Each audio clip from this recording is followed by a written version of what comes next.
Part first के अंतर्गत सामान्य हिंदी में मैंने पलवन से संबंधित कुछ सामान्य निर्देशों से उसके संबंधित एक अध्याय आयोजित किया था। उसको आप बहुत ध्यानपूर्वक सुने और उसके पश्चात पल्लव पल्लव के क्षमा करें पलवन के कुछ उदाहरण भी मैंने आपको प्रस्तुत किए थे। पलवन लिखने के जो सामान्य निर्देश हैं, जिसमें किसी भी सूक्ति या मूल वाक्य को बहुत ध्यानपूर्वक पढ़कर उसका अर्धगम करके हमें उसका विस्तार करना होता है। कथन के प्रमुख विचारों और भावों को एक रूप में प्रस्तुत करके हमें विचारों को स्पष्ट करने के लिए आना और कुछ आवश्यक जो अलंकार विशेषण आदि है उनका प्रयोग भी हम कर सकते हैं। उससे संबंधित व्याख्यान के पश्चात पलवन के भाग 1 के उदाहरण में मैंने कुछ उदाहरण भी आपको प्रस्तुत किए। आज इस दूसरे भाग के अंतर्गत मैं कुछ उदाहरण आपके सामने रख रहा हूँ, जिसका पलवन हम किस तरह से करेंगे उसको पहले हम समझें। अधजल गगरी छलकत जाए नाम से पहले हम इसको अच्छी तरह स्पष्ट करें कि इसका प्रयोजन क्या है, इसके कहने का।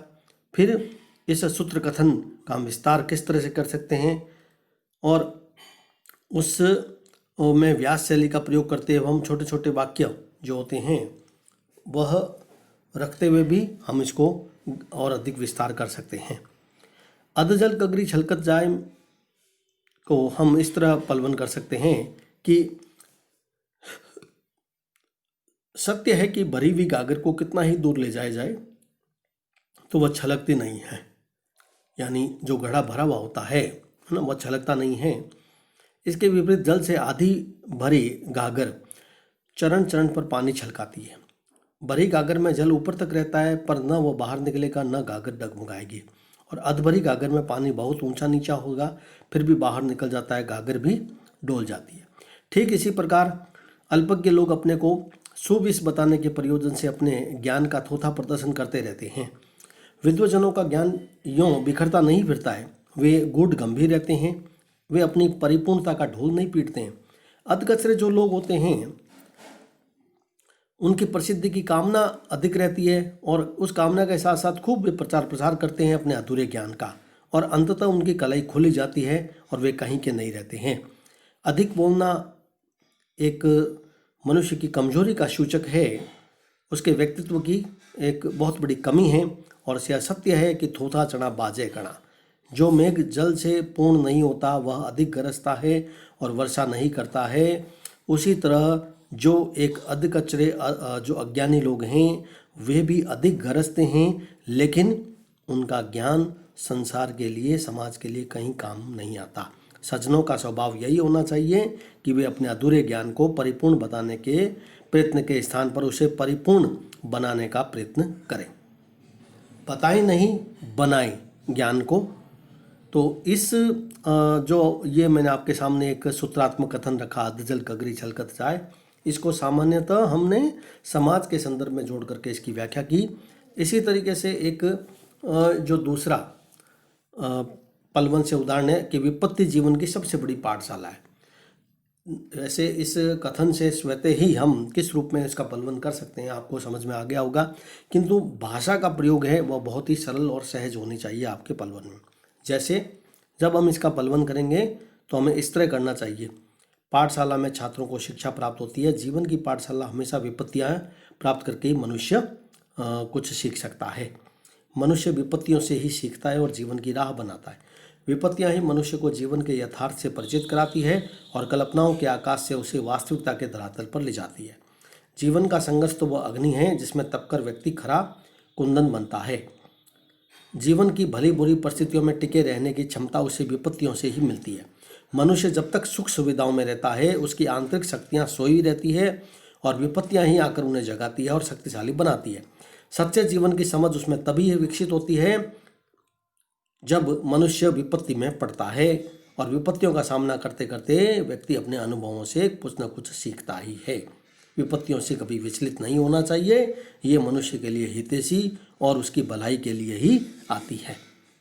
एक बहुत ही है ना सुंदर तरीके से हम इसका पलवन मेरे द्वारा जो किया गया है उसका आप ध्यान से सुने और इसी तरह के अन्य उदाहरण भी आप स्वतः ही करने का प्रयास करें। एक अंतिम जो उदाहरण है वो मैं आपके समक्ष मैंने रखा है होनहार वीरवान के होत चीकने पात। सबसे पहले तो हमें इस बात को तथ्य को समझना चाहिए कि किसी भी जो पंक्तियाँ आती है उसका जो सूत्रात्मक कथन है, उस कथन में वह कोई भी जो समाज में प्रचलित बात है वह किस रूप में हमारे सामने प्रकट की गई है। यह व्यक्ति के जन्मजात गुणों की ओर उसका संकेत किया गया है। तो इसका पलवन करते समय आपको इस बात का ध्यान में रखना है कि एक मनुष्य जो जन्म से प्रतिभाशाली होता है ना, उसकी ओर हमारा इशारा किया गया है। तो इसमें एक उत्कृष्ट भाषा का प्रयोग करते हुए हम इसका इस तरीके से पलवन कर सकते हैं कि जो प्रतिभाशाली व्यक्ति होता है उसका बचपन से ही पता चल जाता है, और प्रतिभाशाली व्यक्ति के व्यक्तित्व में उसके जन्मजात गुणों का जो अनूठापन होता है वह उसके छोटपन से ही झलकने लगता है। इसी कारण से ये कहा जाता है मनुष्य के बारे में कि होनहार वीरवान के होत चीकने पात, यानी होनहार संभावनाओं से भरपूर जो उत्तम कोटि के वृक्ष भी होते हैं उसका अंदाजा उसके चिकनी पत्तों वाली पौधों से ही लग जाता है। देखिए, इस जो पंक्ति का मूल अर्थ है ना वह यह है, पात मतलब पत्ते, होनहार वीरवान के होत चीकने पात, अर्थात संभावनाओं से भरपूर उत्तम कोटि के वृक्ष का अंदाजा उसकी चिकनी पत्तों वाली पौध से ही लग जाता है। और मानव के संदर्भ में भी यही बात सच्चाई है। मानव प्रकृति की दो महत्वपूर्ण सच्चाइयाँ हैं कि हर व्यक्ति जो होता है वह अपनी विशेषताओं के साथ जन्म लेता है। हर पशु पक्षी पेड़ भी अपनी विशेषताओं के साथ उत्पन्न होता है, और वे विशेषताएं आगे पूर्ण विकसित होने पर मनुष्य जब पूर्ण विकसित होता है या जो पशु पक्षी पेड़ पौधे पूर्ण विकसित होते हैं तभी पता लगती है। जीवन के प्रारंभ से ही वह नजर आने लगती है हमें। विश्व के अधिकांश जो चिंतक, साहित्यकार, कलाकार, वैज्ञानिक, समाज सुधारक हुए हैं उनके अपने बचपन से ही लोगों ने उनको पहचान लिए, और क्योंकि उनके वे खास गुण उनके बचपन से ही किसी न किसी रूप में प्रकट होने लगे। वे विशेषताएं जो आगे पूर्ण विकसित होने पर ही पता लगती है, सो नहीं बल्कि जीवन के प्रारंभ से ही हमें नजर आने लगे। इसलिए किसी मनुष्य के संदर्भ में यह कहा जाता है कि होनहार वीरवान के होत चीकने पात। और इसी संदर्भ में एक सामान्य जो एक और अन्य कहावत, एक मुहावरा जो प्रसिद्ध है कि पूत के पग तो पालने में ही दिख जाते हैं, यह उसी से मिलता जुलता है। वह पुत्र आगे कैसे निकलेगा उसका आभास पालने में जोड़ने से ही पता चल जाता है। उसी तरह मनुष्य की जो विशिष्टताएं जो उसके बचपन में झलकती है उसे पता चल जाता है कि यह व्यक्ति आगे जाकर क्या चिंतक, साहित्यकार, कलाकार, वैज्ञानिक किस रूप में, किसी न किसी रूप में समाज में अपना नाम प्रसिद्ध करेगा।